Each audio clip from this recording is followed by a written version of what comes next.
घर केले छाउनु पराल्न खरा छैन नि झिङ्गटी हौ भाग्यमै भए कमान्छु भन्छ चाटिन सम्पत्ति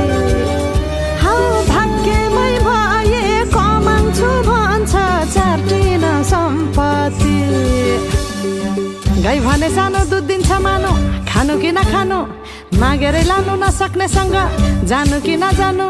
धन सुक्यो रातले फकान्छ काफले जानु कि नजानु धन सुक्यो रातले फका